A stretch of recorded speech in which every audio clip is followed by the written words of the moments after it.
F, darling, you do look stunning. You look divine, darling. Oh, Ethel, what is all this?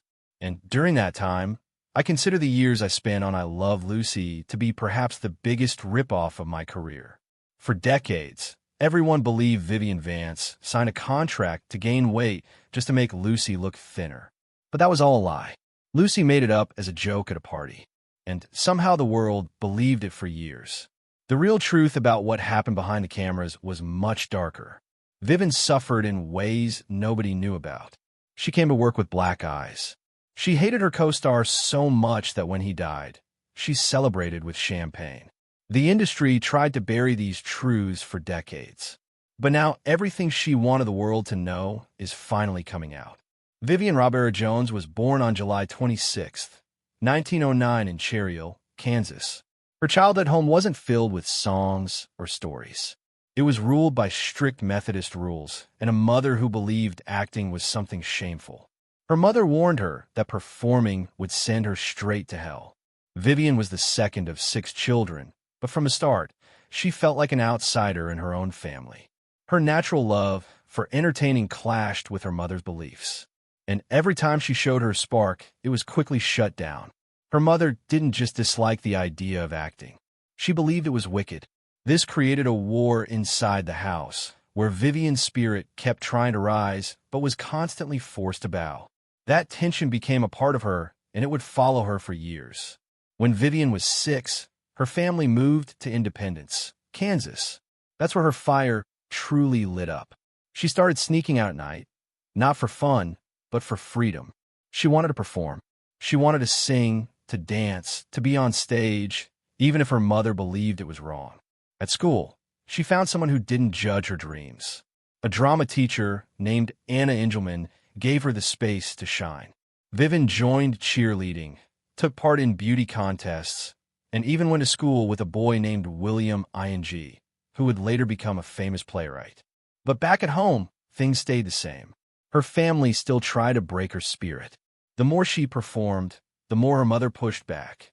Friends started calling her Viv, maybe because it sounded freer, lighter, not chained to the life she was trying to escape. Then came the moment that changed everything.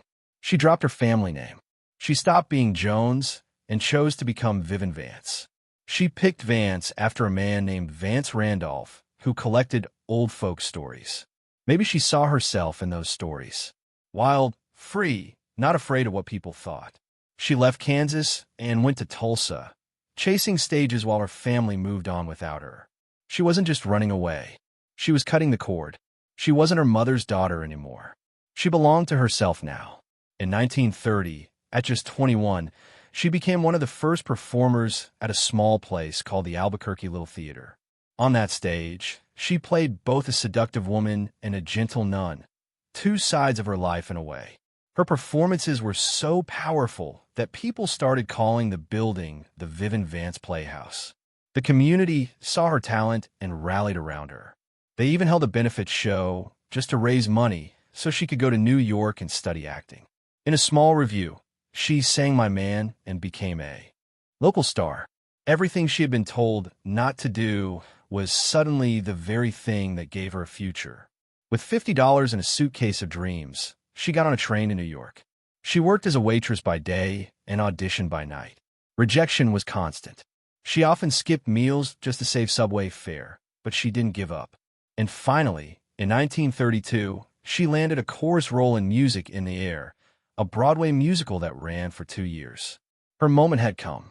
Slowly, people began to notice the way she moved, how she delivered her lines, and especially how funny she was. Bit by bit, the chorus girl was becoming something more.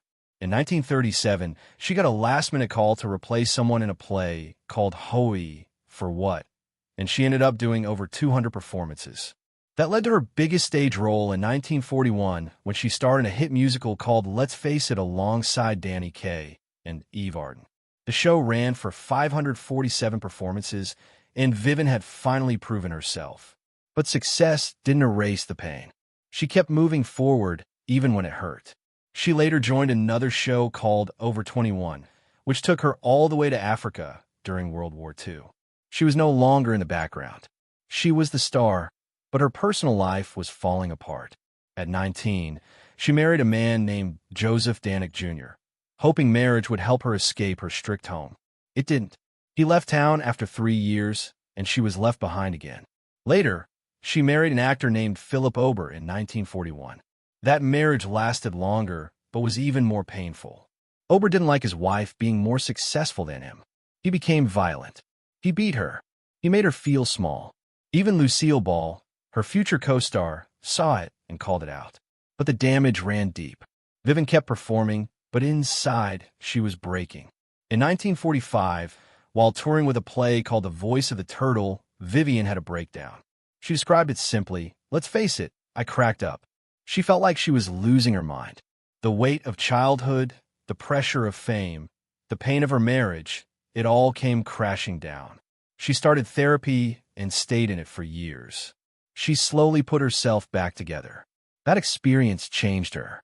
She began visiting psychiatric hospitals, not as a celebrity, but as someone who knew the pain. She didn't try to fix people. She just told them they weren't alone. She kept acting. Her biggest success on stage was still, let's face it, but behind the applause were 1,000 missed chances. After a revival of The Cradle Will Rock in 1947, she moved to California to try her hand at film. It didn't work out.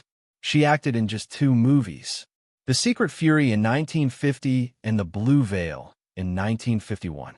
One producer offered her a flashy striptease number in a musical. She turned it down. That role later made Mary Martin a star. She also lost a part in Carousel because a choreographer wanted her fired as revenge. The setbacks piled up. Still, she didn't give up. In 1951, something big happened in television. A 42-year-old woman named Vivian Vance was chosen to play Ethel Mertz in I Love Lucy. For decades, people believed she had signed a strange contract, saying she had to gain weight, 15 pounds to be exact, to make Lucille Ball look more glamorous by comparison. But that contract never existed. It was just a joke. Lucille made it up for fun at a party, writing silly rules like gaining 5 pounds every week and never being funnier than her. But people took it seriously, and the lie stayed alive for years. In truth, Vivian's weight simply changed over time. She was always trying to diet, and while Lucy may have wanted to look more beautiful next to her, there was never a real contract.